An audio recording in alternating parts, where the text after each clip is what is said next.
In a narration found in Jami' at-Tirmidhi, number 664, the Holy Prophet Muhammad, peace and blessings be upon him, advised that charity extinguishes the anger of Allah, the Exalted, and protects one against an evil death. This charity includes both obligatory and voluntary charity.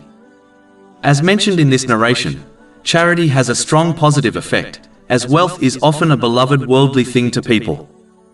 So when they give it up for the sake of Allah, the Exalted, by donating it to the needy, Allah, the Exalted, averts his anger from them, anger caused by their disobedience. When this occurs, the person will become encompassed by the mercy of Allah, the Exalted, which will guide them through the difficulties, temptations and tests they face in this world safely, so that when they reach their death, they die in submission to Allah, the Exalted, meaning as a true Muslim. An evil death is when one dies without their faith.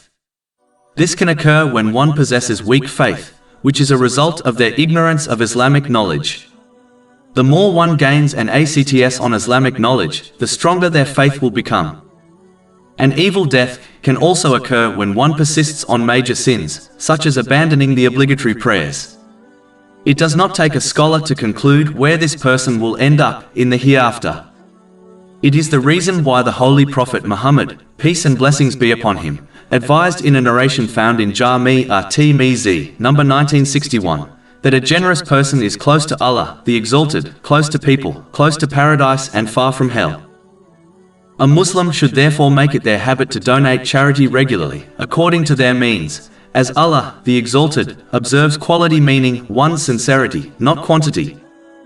Even a date fruit given sincerely for the sake of Allah, the Exalted, will earn a Muslim reward greater in size than a mountain.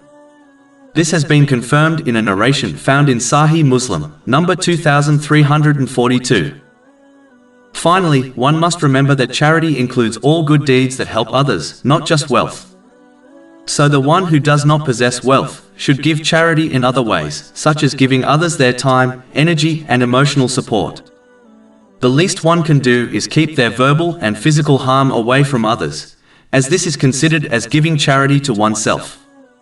This has been advised in a narration found in Sahih Muslim, number 250.